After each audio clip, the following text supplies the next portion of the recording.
আসসালামু আলাইকুম। অবিরাম বাংলা সংবাদে সবাইকে স্বাগত জানাচ্ছি। তানিয়া ইসলাম। রাত্রি শুরুতেই বিআরবি কেবলস সংবাদ শিরোনাম। আমাদের হাতে চলে এসেছে নির্বাচন নিয়ে গুরুত্বপূর্ণ সংবাদ। প্রথমে জানিয়ে দিব, ধর্মনিরপেক্ষতা নয়, সব ধর্ম ও বিশ্বাসের মানুষের সমান অধিকার চায় বিএনপি। এখন জানিয়ে দিব, ক্ষমতায় গেলে লবণের ন্যায্য মূল্য নিশ্চিত করবে বিএনপি, সালাহউদ্দিন আহমদ। তারপর জানিয়ে দিব, দেশের রাজনৈতিক ব্যবস্থায় বড় দুইটা ভূত সওয়ার হয়েছে, মামুনুল হক।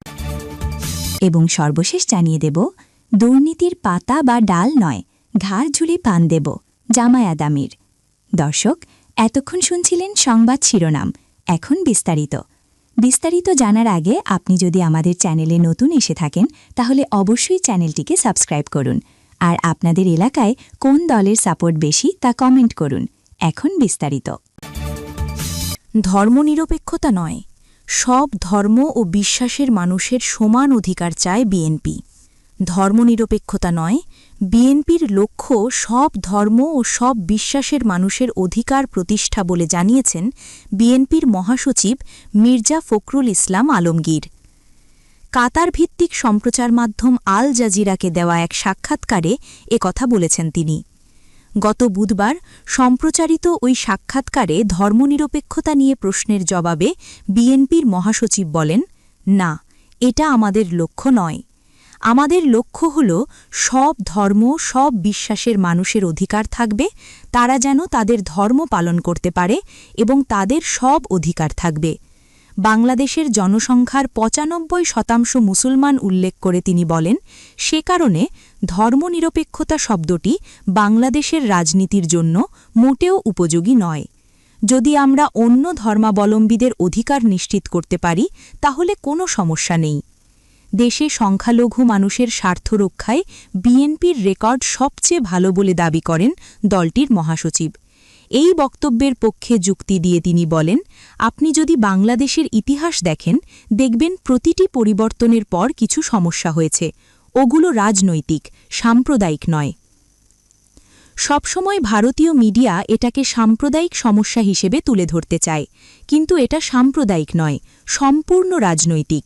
যেমন কেউ যদি আওয়ামী লীগের লোক হয়ে থাকেন এবং কেউ তাকে মারধর করে তাহলে সেটা সাম্প্রদায়িক নয়, এটা রাজনৈতিক।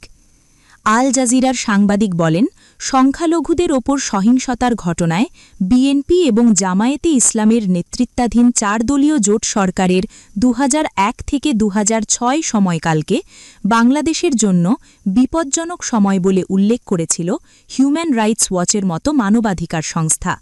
জবাবে মির্জা ফখরুল বলেন, আমি তা মনে করি না, আমি কখনো কোথাও এটা পড়িনি।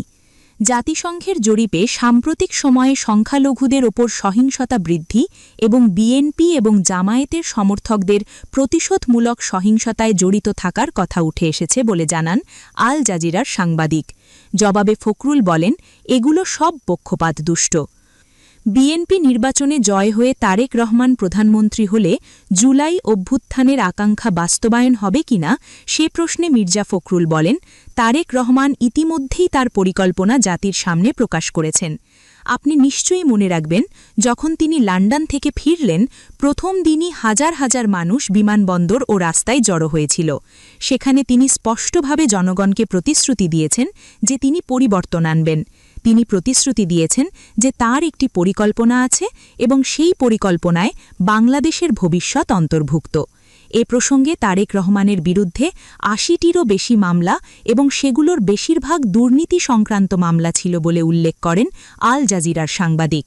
জবাবে মির্জা ফখরুল বলেন, সব মামলাই দিয়েছে আগের শাসন, হাসিনার ফ্যাসিস্ট শাসন। এসব মামলার বিচার হয়েছে, কিছু তদন্তও হয়েছে। তারেক রহমানের বিরুদ্ধে একটিও অভিযোগ প্রমাণিত হয়নি। বিএনপির তৃণমূল পর্যায়ের নেতাকর্মীদের বিরুদ্ধে চাঁদাবাজি, ধর্ষণ ও হত্যার অভিযোগ অস্বীকার করেন মির্জা ফখরুল। প্রশ্নের জবাবে তিনি বলেন, তৃণমূল পর্যায়ে গত ১৫ বছরে আমাদের মানুষের জমি, দোকান, ব্যবসা সব নিয়ে নেওয়া হয়েছিল। তাই যখন তারা তাদের দোকান বা ব্যবসা ফিরে পেয়েছে তখন কিছু অভিযোগ এসেছে যে তারা সেটা ফিরে পেয়েছে। তাহলে কি বিএনপির নেতাকর্মীরা একেবারেই চাঁদাবাজিতে জড়িত নন বলে প্রশ্ন করলে মির্জা ফখরুল বলেন, আমি অস্বীকার করছি না, হয়তো কিছু ঘটনা আছে। পরিবর্তন এলে এমনটা ঘটে, প্রতিটি দেশেই, প্রতিটি জাতিতেই এমনটা ঘটে। ক্ষমতায় গেলে লবণের ন্যায্য মূল্য নিশ্চিত করবে বিএনপি, সালাউদ্দিন আহমদ। বিএনপি পুনরায় রাষ্ট্রীয় ক্ষমতায় গেলে দেশের অবহেলিত লবণ চাষিদের উৎপাদিত পণ্যের ন্যায্য মূল্য নিশ্চিত করা হবে বলে প্রতিশ্রুতি দিয়েছেন বিএনপির স্থায়ী কমিটির সদস্য ও কক্সবাজার ১ চক্রিয়া পেকুয়া আসনের ধানের শীষের প্রার্থী সালাউদ্দিন আহমদ। বৃহস্পতিবার ৫ ফেব্রুয়ারি রাতে পেকুয়া উপজেলার মগনামা উচ্চ বিদ্যালয় মাঠে আয়োজিত এক জনসভায় প্রধান অতিথির বক্তব্যে তিনি এই প্রতিশ্রুতি দেন। সালাউদ্দিন আহমদ অভিযোগ করেন, বর্তমানে বাজারে লবণের মূল্যে চরম বৈষম্য বিরাজ করছে। ঢাকার মানুষ যেখানে ১ কেজি লবণ ৪০ টাকায় কেনেন, সেখানে মাঠ পর্যায়ে লবণ চাষিরা কেজি প্রতি ১০ টাকাও পাচ্ছেন না। এই বাজার সিন্ডিকেট ও মধ্যস্বত্বভোগীদের দৌরাত্ম্য বন্ধ করে চাষিদের ভাগ্য উন্নয়নে বিএনপি কাজ করবে বলে তিনি জানান। পেকুয়া উপজেলার মগনামা ও উজানটিয়া ইউনিয়ন বিএনপি আয়োজিত এই জনসভায় সালাউদ্দিন আহমদ বর্তমান অন্তর্বর্তী সরকারের কিছু সিদ্ধান্তের সমালোচনা করেন। তিনি বলেন, অভিজ্ঞতার অভাবে এই সরকার সম্প্রতি লবণ আমদানির কথা বলেছিল, যার ফলে স্থানীয় বাজারে লবণের দাম অনেকটা কমে গিয়েছিল। তবে বিএনপির জোরালো অনুরোধের প্রেক্ষিতে সরকার আমদানির সিদ্ধান্ত থেকে সরে আসায় এখন লবণের দাম পুনরায় বাড়ার সম্ভাবনা তৈরি হয়েছে। তিনি স্মরণ করিয়ে দেন যে অতীতেও বিএনপি সরকারের সময় লবণ চাষিরা ভালো দাম পেয়েছিলেন এবং আগামীর রূপরেখাতেও এই খাতকে বিশেষ গুরুত্ব দেয়া হয়েছে। গণতন্ত্র ও দেশের ভবিষ্যৎ পরিকল্পনা নিয়ে বক্তব্য দিতে গিয়ে সাবেক এই প্রতিশ্রুতি বলেন, বিএনপির অপর নামই হল গণতন্ত্র। দেশের অর্থনীতিকে শক্তিশালী করতে এবং দরিদ্র মানুষের সচ্ছলতা ফেরাতে দলটির পক্ষ থেকে ইতোমধ্যে একটি সুনির্দিষ্ট রূপরেখা ঘোষণা করা হয়েছে। এই পরিকল্পনার অংশ হিসেবে দরিদ্র পরিবারগুলোর জন্য ফ্যামিলি কার্ড চালুর মাধ্যমে সামাজিক নিরাপত্তা নিশ্চিত করার কথা বলেন তিনি। প্রতিদ্বন্দ্বী দলগুলোর সমালোচনা করে তিনি দাবি করেন যে দেশের মানুষের ভাগ্য উন্নয়নে তাদের কাছে কোনো সুনির্দিষ্ট দিক নির্দেশনা বা পরিকল্পনা নেই, যা কেবল বিএনপির কাছেই রয়েছে।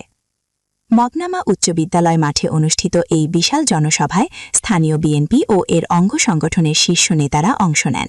সভায় অন্যদের মধ্যে বক্তব্য দেন পেকুয়া উপজেলা বিএনপির সভাপতি বাহাদুর শাহ, সাধারণ সম্পাদক ইকবাল হোসাইন, পেকুয়া পরিষদের সাবেক চেয়ারম্যান শাফিয়াত আজিজ রাজু এবং কক্সবাজার জেলা ওলামা দলের সভাপতি আলী হাসান। বক্তারা আসন্ন নির্বাচনে ধানের শীষের জয় নিশ্চিত করতে নেতৃকর্মীদের ঐক্যবদ্ধ থাকার আহ্বান জানান। একই সাথে তারা স্থানীয় এলাকার উন্নয়ন ও কৃষকদের অধিকার রক্ষায় সালাউদ্দিন আহমদের নেতৃত্বের গুরুত্ব তুলে ধরেন। দেশের রাজনৈতিক ব্যবস্থায় বড় দুইটা ভূত সওয়ার হয়েছে। মামুনুল হক। বাংলাদেশ খেলাফত মজলিসের আমির মামুনুল হক বলেছেন, দেশের রাজনৈতিক ব্যবস্থায় বড় দুটি ভূত সওয়ার হয়েছে। একটি ভূতের নাম সন্ত্রাস আর গুন্ডামিতন্ত্র, আরেকটি দুর্নীতি আর লুটপাটতন্ত্র। নির্বাচনের আগে সন্ত্রাস আর গুন্ডামির মাধ্যমে জনগণের ম্যান্ডেট ছিনতাই করে ক্ষমতায় যায়, আর ক্ষমতায় গিয়ে দেদার দুর্নীতি আর লুটপাট চলায়। এই হল বাংলাদেশের রাজনীতি। গতকাল বৃহস্পতিবার রাতে নরসিংদীর শিবপুরের ইটাখোলার গোলচত্বর সংলগ্ন বালুর মাঠে এক নির্বাচনী জনসভায় একথা বলেন মামুনুল হক। ১১ দলীয় নির্বাচনী ঐক্য সমর্থিত রিকশা প্রতীকের প্রার্থী রাকিবুল ইসলামের সমর্থনে এ জনসভা অনুষ্ঠিত হয়। বাংলাদেশ খেলাফত মজলিসের আমিরের ভাষ্য, বাংলাদেশের মানুষকে উন্নয়নের গণতন্ত্র নামের নতুন এক গণতান্ত্রিক ফিলোজফি শোনানো হয়েছে। তোমার কোনো মতামত লাগবে না, আমি রাস্তাঘাট বানাবো, ব্রিজ কালভার্ট করব, চুরি যা করার আমি করব, যতটুকু দেওয়ার আমিই দেব। এটার নামই গণতন্ত্র। এভাবে গণতন্ত্রের নতুন ডেফিনেশন সাব্যস্ত করে ১৭ বছর দেশের মানুষকে ব্যালটের অধিকার থেকে বঞ্চিত রাখা হয়েছে।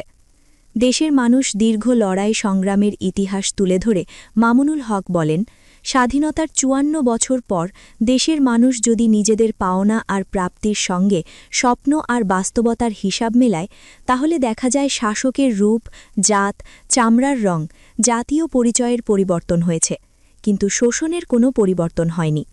আগে যারা শাসক ছিল তারা চুরি ও লুটপাট করে নিজেদের দেশে সম্পদ নিয়ে যেত, আর স্বাধীনতার পর থেকে আমাদের শাসকেরা চুরি করে বিদেশে টাকা পাঠায়। কি দুর্ভাগ্য আমাদের! ৫৪ বছরেও মানুষের ভাগ্যের পরিবর্তন হয় নাই। নির্বাচনী জনসভায় বিশেষ অতিথির বক্তব্য দেন নরসিংদীর ২ আসনের শাপলাকলি প্রতীকের প্রার্থী জাতীয় নাগরিক পার্টির যুগ্ম আহ্বায়ক সারোয়ার তুষার এবং উপজেলা জামায়াতে ইসলামীর আমির মোস্তাফিজুর রহমান কাউসার। সভাপতিত্ব করেন বাংলাদেশ খেলাফত মজলিসের শিবপুর উপজেলার সভাপতি আব্দুল বাসেত কাসেমি। আবার ফ্যাসিবাদ সৃষ্টির পূর্বাভাস।